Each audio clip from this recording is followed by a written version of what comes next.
Hey guys, this is Comic Uno, and today I'm doing Comic Uno's Best Comics of the Week, and this is the show where I review all the comics I've read this week in one show. We go least favorite to best pick of the week and everything in between. And before I get started, we do talk about the viewer's pick of the week at the end of the video, so if you want to be featured on this series, be sure to tell me your pick of the week. Now let's jump in. This is actually a pretty large week for the holiday season. Usually you're used to like the 5 or 6 books. Usually Marvel has a big book or DC has a big book and like an indie has a big book, but this year Marvel and DC's kind of releasing some issue 3s and 4s, no big issue 1s, and there was only one big Image book that came out, which we'll talk about and is the title of this video.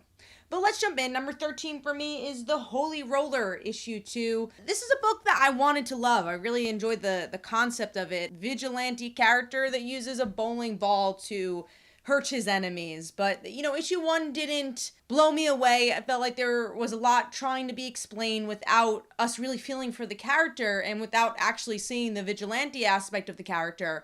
And then this issue is just full on action without really feeling, again, the soulfulness of the characters. And I feel like that's what's missing here. It just doesn't really have the heartstrings for me to want to continue with it. And I just feel like it fumbled again with its issue 2, with an art style that I thought was a little bit too gritty for the concept it's playing with. So overall, giving that 2 stars, and that is number 13. Moving on to number 12, which is Spider-Woman issue 2. I've been wanting to love this book. I like the artwork a lot. I've enjoyed many volumes previously for Spider-Woman. I think it's actually one of the more consistent characters when she has an ongoing book, but this one in particular feels like it's been tying in way too much to Gang War, which is surprising for me to say because I've actually been enjoying Gang War, but this feels like the weakest link.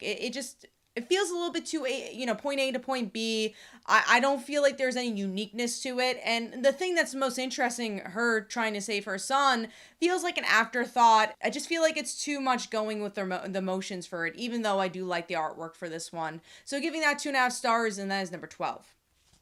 Moving on to number 11, which is Titans issue 6. Now, this one's going to be interesting because the Beast World issue is a bit higher, and I've been enjoying Beast World. This is the same writer writing Titans. Tom Taylor's writing the Beast World event and also Titans. This just felt so much different than the main series. The main series progresses a lot and has some good balance, and this, for me, just doesn't have that balance. They're trying to focus on way too many characters. And if you read the Beast World event, it copies a lot of things that we've already read, especially if you're reading it back to back, which I would say most people probably are as they're reading this either in trade or obviously on the weekly basis. So it felt weird in that regard. And then we have this backstory with Starfire, because it's going to be more of a Starfire issue / story arc as it connects to Beast World. I just read that other Titans one-shot from Starfire a couple months ago, dealing with her world, dealing with her history, and I felt like that was a cleaner version of what they're trying to do here. Even though the art's good, and I want to see where Titans goes because I've been enjoying Beast World,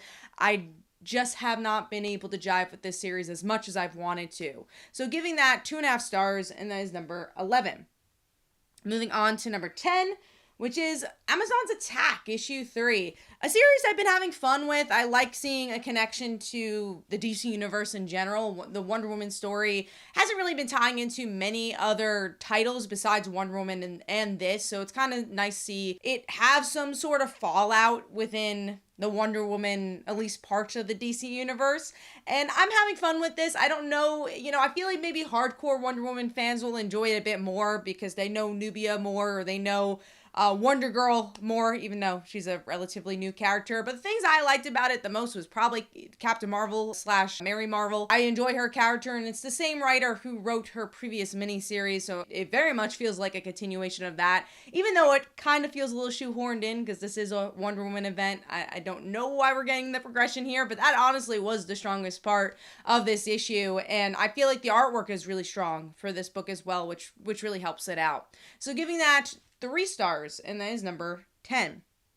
Moving on to number 9, which is JSA issue 8. I like JSA, but I also feel like this is a book for the hardcore of hardcore DC fans, especially people who already love JSA. It really feels like it's speaking to them more than maybe the new reader or the casual reader of DC Comic. Or honestly, I won't even say the casual reader of DC Comics. I think it's just really specifically for people who love JSA, because, I've been reading DC Comics all my life, but I've never been a huge JSA fan, so I feel this disconnect to this book. But then the art is so good for it, and I want to enjoy the characters, and I think there's an interesting premise that's happening with the Red Lantern that is connecting to the other JSA related books that we'll talk about later, and that's fun. I just feel like I wish there was that POV character like a Stargirl or a Huntress that we had in the beginning of this series and other series. I think would have worked a little better with an issue like this.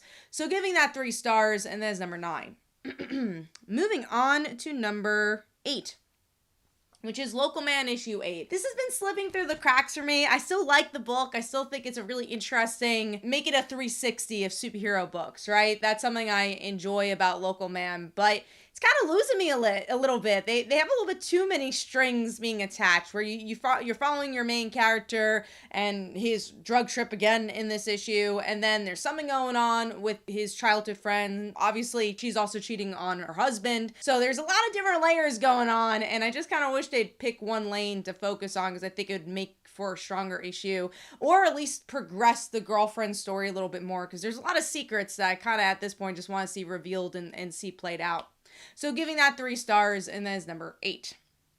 Moving on to number 7, which is Alan Scott, Green Lantern issue 3. This did the Red Lantern story a little bit better for me. We have a bit of a twist where it's actually Alan's boyfriend or dead boyfriend who's the Red Lantern, it seems like. I'm like, oh, that's interesting. I want to see where that plays out. There's definitely moments here that they play detective a little bit too much, and I feel like the Red Lantern was too much in the shadows, but with the cliffhanger, I'm hoping the Red Lantern will actually be involved in this series more, because that's definitely the most interesting aspect of this book. And also the art is really, really crisp for this book, and that's why it's a bit higher for me as well. But hopefully it utilizes its space with these next issues a little bit stronger. So giving that 3 stars, and that is number 7. Moving on to number 6, which is Power Rangers issue 115. Point A to point B. We get to see some good character moments between, honestly, almost every Ranger here. We got some good moments with Kimberly, Tommy, maybe some romance moments between Aisha and Matt.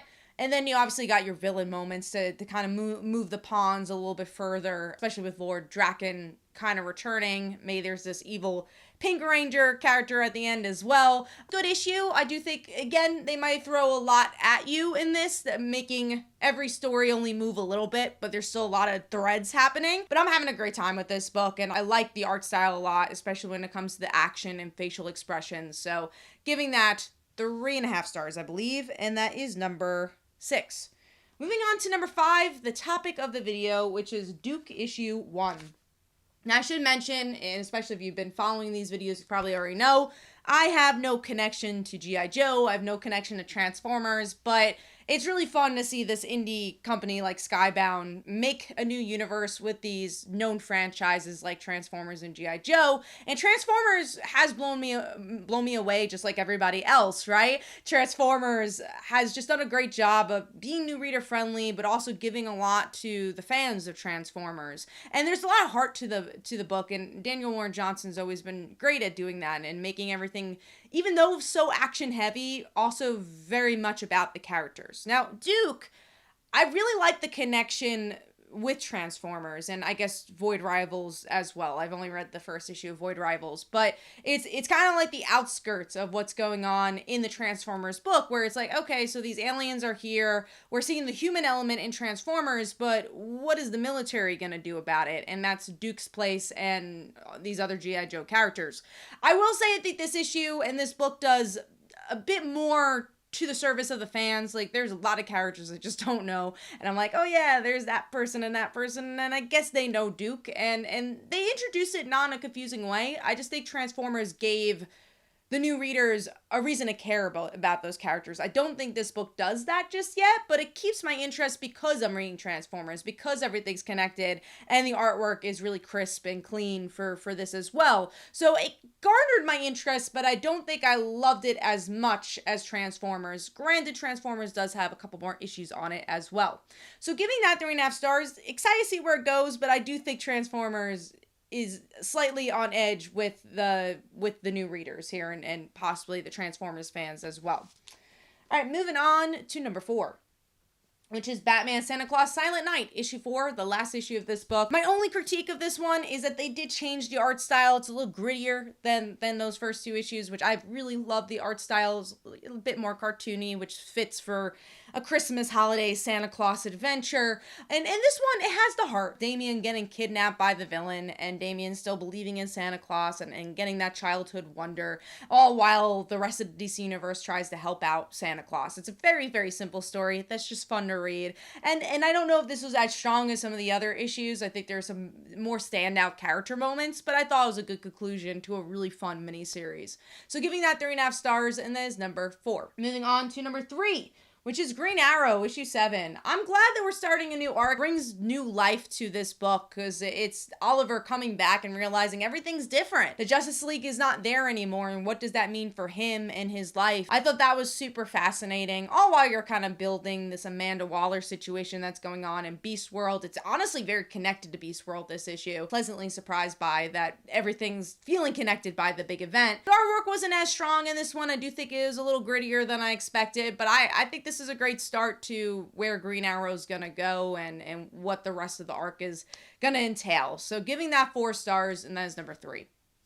Moving on to number 2, which is the Sensational She-Hulk issue 3. Another really solid issue. I've been liking this arc a lot, where it connects this old villain from the previous volume and them becoming, or at least one of them becoming, a She-Hulk, and how that's all connected to Jen, Hulk, and this other woman, April. I just like the relationship between Hulk and She-Hulk. You don't surprisingly see it enough, and I think this issue does a good job just trying to see where their relationship is at, all while this kind of chaos is going on with the exposure of their family. So I'm gonna give that 4 stars. I had a good time with this one, and like I said, I've been enjoying this arc, and I think it's Rainbow at her best with some really great character work and even some progression of plot where we get to again see the villain expand a little bit further.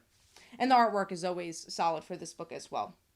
Moving on to number 1, I am pleasantly surprised to see this one on my number 1 spot, and that is Titans Beast World issue 3. I referenced it with the Titans book, but I think this is just a really, really solid event. It's not trying to reinvent the wheel by any means. It's pretty much your standard event, but it's been such a long time since we've gotten a standard event where you get good character work, good action, and then slight plot progression that feels like it's a ramification to the whole DC universe. And that's exactly what this issue does with, again, great action, good character work, especially within the Titans team and family, and the Justice League kind of reacting to the Titans being the bigger team here, and then Amanda Waller kind of working in the background, having some bigger plans, which obviously Amanda Waller's always working in the background, having bigger plans. So honestly, really solid issue. Excited to see where this goes, and hopefully it has even more ramifications to the DC universe. Hopefully you guys enjoyed. This is Comic Uno. Let me know in the comments below what your favorite comics of the week were. And last week's viewer pick of the week was Wonder Woman. And here are some comments about that. Hopefully you guys enjoyed. This is Comic Uno, and I'll see you guys in the next one. Bye.